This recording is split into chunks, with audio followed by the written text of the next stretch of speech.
Here's your First Warn Weather Forecast First, sponsored by Anderson Collision Center. Visit driveanderson.com. Well, good evening. Chief Meteorologist Candace King with you live in downtown Rockford at Prairie Street Brewing for dinner on the dock. Folks starting to come in here as the event kicks off at 5 o'clock. It'll run until 10. The band Mile Nielsen and the Rusted Hearts begins at 6 and will run until 9. And for the most part, our weather should cooperate, keeping an eye, though, on our skies out to our west and then just a little further down to the southwest. We've got a couple of very light showers showing up on radar across portions of southwest Ogle County. Temperatures have been slow to climb because of the cloud cover for much of the day today, but our numbers are climbing through the mid and upper 70s, especially where our skies have cleared out just a bit. We're now up to 76 in Rockford, our high so far, 76 in Freeport, and 78 degrees in Sterling. Those storms out to our west are expected to move in late tonight. We'll keep an eye on the risk for any stronger thunderstorm late tonight and into very early tomorrow, and then again some afternoon storms tomorrow afternoon. After that, dry conditions remain. Find out for how long in the First Warn forecast a little later. Rockford's latest murder victims identified. The ongoing search for a suspect in the case. Plus, celebrating the Forest City, what specials, deals, and events are being held throughout the day in Rockford. And transforming the classroom, the State Line School changing how children learn. Live from WTVO 17, this is Eyewitness News at 5. Good evening, I'm Mimi Murphy. And I'm Wendell Edwards. We thank you for being here. Tonight, we now know the name of the Rockford man killed in a shooting earlier this week. The Winnebago County Coroner's Office has identified the victim as Cameron Rose. Monday, Rockford police were called to South 5th Street. There, officers found Rose dead from apparent gunshot wounds. Police have yet to identify a shooting suspect. If you have any information on this case, contact Rockford Police or Crime Stoppers. Firefighters battle a blaze after a trolley bus burst into flames. A little after 11 last night, Boone County Fire Protection District 2 was called to mile marker 27 on I-90 for a vehicle fire. There they found a trolley bus on fire. Firefighters used around 3,800 gallons of water to put out the flames. The driver was the only occupant of the vehicle and escaped uninjured. The fire is believed to have started in the rear of the bus. The Democratic National Convention starts next week in Chicago, and police have been training for a year now to prepare. This will undoubtedly be the largest test, the biggest test for the Chicago PD since the summer of 2020, when protests of the George Floyd shooting led to rioting, looting, and vandalism. Police Superintendent Larry Snelling says the department was not prepared for dealing with that chaos, as training had faltered over the years. But he says that is not the case now. He says his officers will respect the constitutional rights to free speech and assembly, but will be quick to act and arrest if warranted. What I will say is simply criminal activity. Those things where you're breaking the law, those are arrestable offenses. Now, there are things that we're going to respond to quicker than others, where we'll give people a reasonable amount of time to disperse. However, violence, vandalism, those are things that we're going to take action on quickly. Snelling adds he is well aware that the world will be watching the Chicago PD and how it handles the expected mass protest amid the ongoing Israel-Hamas war. It's 815 Day, and events are happening all around Rockford to celebrate. At 8:15 this morning, Mayor Tom McNamara kicked off festivities at Midway Village Museum. Every year, the city celebrates its zip code on August 15th. Today, there are more than 20 events planned and over 80 special deals at local businesses. The mayor encourages everyone to celebrate Rockford's vibrant community. We have many beautiful museums here, but the parks, the forest preserves, the river that runs through the heart of our region, the so many local shops that we have and fantastic restaurants. Today is a day to really post on social media, say something that you love about Rockford, celebrate a local business, celebrate the community and the people that make Rockford a special place. There are several events being held tonight for the whole community to enjoy. Pig Mines Brewery is hosting 815 themed trivia. Midway Village is holding a fundraiser celebrating 50 years in Rockford. That's from 5:30 until 9. And weather permitting, First Covenant Church is hosting a block party with games, crafts, and food. For a full list of events and special deals being offered, just go to our website, mystateline.com. And despite the rain, some local businesses got out for some community fun too because of 815 Day. Today, the Rockford Area Convention and Visitors Bureau held its Beats and Bites party. People could grab a bite to eat from local food trucks, play games, and win free prizes. There are also special deals offered by downtown businesses in honor of the day. The Convention and Visitors Bureau says the event is a great way to encourage more people to shop local. We're in the 815, so we have a lot of businesses participating with deals and specials, and some businesses are doing special events and restaurants as well. So we're actually out here partnering with Rockford Art Deli and the River District, but it's just for people to come down, shop around the businesses downtown, get some foot traffic for them. Beats and Bites will be held every Thursday from 11 a.m. to 2 p.m. until the end of August. More State Line students are heading back to class today, including students in the Harlem School District and in Forston. Eyewitness reporter Blake Dietz went to Harlem's Marquette Elementary and McChesney Park today. And Blake, the classrooms there are a bit different. Yeah, that's right, Wendell. Mimi, we've all heard of challenges that kids face today, and education is certainly among them. Teachers have had to evolve to meet the needs of students, and I spent the afternoon in one classroom that's at the forefront of redefining a modern classroom. Third grade teacher Sarah Jacobson welcomed her new class this morning into a room that may look far different than the typical classroom that she had 20 years ago. Exercise balls, floor mats, rocking chairs, high tops. There's no shortage of seating options in a classroom that looks just as much like a place to hang out as to learn. Jacobson says it's all to help create an environment for each student to perform their best, something a growing number of teachers are adopting as well. They just know that I may be sitting in the wiggle seat while Mrs. Jacobson's talking, and I'm not interrupting the lesson because I'm able to get those movements out, but also I'm still learning while I'm doing that. So it kind of just has brought everyone into their own learning style and allowing that style to adapt throughout the year and letting them become comfortable as learners. Now, Jacobson credits social media with helping her connect with teachers to share what works in their classroom. She says her favorite thing is to see parents and kids' faces when they see her classroom for the first time. I'll have more from her coming up at 6. Mimi? All right, thanks, Blake. Laying out economic plans. Up next, how Team Trump and Team Harris are working to ease voters' concerns. And coming up at 6, honoring a State Line veteran. The special ceremony remembering his sacrifice in the line of duty. Temperatures are warming up just a bit, although we hang on to a little bit of cloud cover for some. We've got an overcast sky here, but we do have some breaks in the clouds off to our west. Keeping an eye well out to the west for some thunderstorms that could impact us later tonight. A look at when those are expected to move in and what we can expect heading into the weekend coming up in the First Warn forecast a little later. You're watching Eyewitness News, your home team, with Mimi Murphy, Wendell Edwards, Scott Leber, and Chief Meteorologist Candace King. The race to the White House moves forward tonight with both campaigns responding to some good economic news. This as Vice President Kamala Harris hits the trail with President Joe Biden for the first time. Washington correspondent Trevor Shirley has more.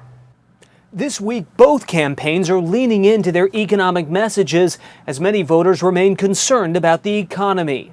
On Wednesday, new numbers showed inflation at its lowest point in years, but polling shows most Americans don't feel like the economy is working for them. Are you better off now with Harris and Biden than you were with a person named President Donald J. Trump? Former President Donald Trump laid out his economic vision Wednesday, trying to capitalize on voters' economic unease. With 4 more years of Harris, your finances will never recover. They're never going to recover.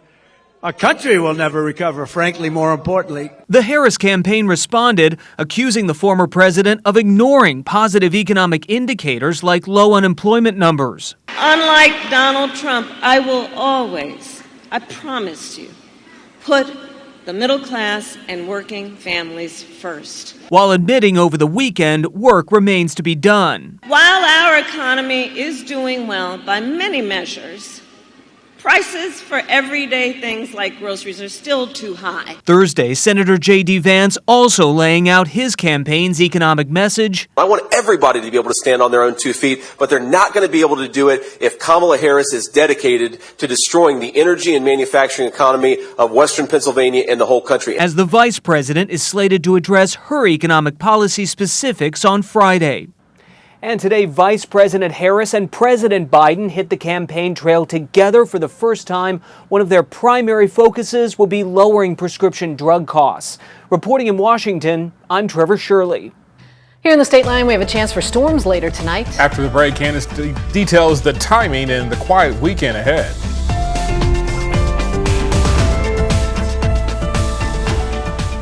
Now, your first warned weather forecast from Chief Meteorologist Candace King. Well, good evening. Welcome back. I think here as we go through this evening, our weather for the most part will cooperate for some outdoor activities. I know we were a little worried for some thunderstorms developing here later this afternoon and evening, but the rain from this morning, a bit slow to depart the area, so we've been left with some cloud cover. From time to time, we've had some breaks in some of the clouds overhead, and we do see a little more clearing taking place back out to the west, but that has actually helped for the redevelopment of some thunderstorms. Now, that's not to say we're going to go completely storm-free tonight, because I do think late tonight we will see some storms begin to move in. Let's take you out to the west with our Mercy Health SkyTrack camera. This out in Freeport, brought to us by Rockford Career College. We've got mostly cloudy skies there at the Park Hills Golf Course, but our skies are clearing out just a little further off to our west. We've got one system that passed to our east, which brought some steady rainfall for a time, even a couple of thunderstorms overnight. A couple of places did pick up over an inch of rain, so it's been a while since we've actually had some of those rain showers work in. In fact, over a week we've been fairly dry. But an area of low pressure moving through the northern plains into the upper Midwest. You can see some of those thunderstorms starting to develop now in Iowa, near Des Moines, Iowa, and then a little further up to the north, and then some severe thunderstorm warnings and tornado warnings there south of St. Louis. So as we go through the next couple of hours, that is an area where there's been a bit more instability, more sunshine building up. So those storms out to our west are going to gradually work in, but I think these will move in after 9, 10 o'clock tonight, and then passing through as we get a little closer to midnight. It's been sticky out there, and where you've got the cloud cover, it's not necessarily humid, it's somewhat cool, but where you do see some of the breaks in the clouds, that's when you start to notice and at least feel the humidity going up. Dew points are in the low to mid 70s, so it is a bit on the muggier side, and our temperature has made it up to 76 in Rockford, 75 in Freeport, now up to 78 degrees in Sterling. We still do have the slight risk for an isolated severe storm here later tonight. I think that threat is on the lower scale of things. I think if we do see any stronger thunderstorms, wind and hail would be our primary concern, but as the storms move in after sunset tonight and overnight, I think our biggest concern may be some periods of some heavy rainfall and lightning, but there could be a stronger wind gust or two embedded within this line of thunderstorms moving in, and this is after 10, 11 o'clock tonight. That will pass to the east of us as we head into tomorrow morning. I do think some fog just before daybreak tomorrow will develop. We'll see some periods of sunshine as we head through our Friday, but that low pressure system out to the west of us, that'll sit and spin overhead. So with that is actually going to allow some additional thunderstorms to try to fire up as we get a little further into the afternoon and evening. Now, with those, there could be a severe risk tied into that as well, with wind and hail once again. And tomorrow may actually be a little better than what we see for tonight. Now, we're still on the backside of that low on Saturday, so with that, we're going to see maybe a few scattered showers, but there's not a lot of forcing in the atmosphere to kind of shake out any of that moisture. So that chance is going to be on the lower scale, and then we stay fairly quiet as we head into Sunday and beyond. Here's the marginal risk for tomorrow for all of southern Wisconsin and northern Illinois. The one thing that would limit that is if we're able to get some of the drier air from aloft to mix down. That would kind of squash that thunderstorm threat for tomorrow afternoon, but I think we hold on to some of that humidity. So 68 for tonight. Storms will be possible late, maybe a stronger storm or two. 84 as we head into tomorrow afternoon. It does get a little windy, and the weekend will stay on the windier side too. Temperatures then into next week in the upper 70s, low 80s. So Miles Nielsen and the Rested Hearts are playing tonight, and the folks are starting to fill in. Dinner on the dock started at 5 o'clock. The band will begin at 6. Candace, thank you. Scott's in next with sports. He'll show us why Jefferson's football team might not be the same old Jayhawks. Now sports with sports director Scott Lever. It's been spinning its wheels at or near the bottom of the Nick 10 years. Just maybe the Jayhawks will gain some serious traction this season and pull out of their rut. Go! You might think, coming off an 0-9 season, that there wouldn't be much enthusiasm surrounding Jefferson's football program, but that's not the case at all. Yeah, our numbers we're climbing up there. We're expecting to have about 85 to 90 kids this year by the time the season rolls around. It's not just the numbers, there are some true athletes here and some legit size. Let's start with the return of senior quarterback Sebastian Bracious. He missed all of last season with a medical issue. 2 years ago as a sophomore starting on varsity, he set a school record with 20 touchdown passes. Really excited. We actually think we could do something this year. Last year, just trying to get to know each other's chemistry, trying to get to know each other. The Jayhawks in the trenches appear to have as much potential as they've had in a long time. Dontrell Fort, all 6'5", 330 pounds of him, returns. There's 6'2", 290-pound junior Keith Tellis and 6'3", 255-pound junior Alvin Puckett. 6'4", Blake Adrian will play on the defensive line while also playing fullback. We do have really key linemen this year. They've been in the weight room all of December, all winter, all going up to summer, and they're really improved speed-wise and strength-wise.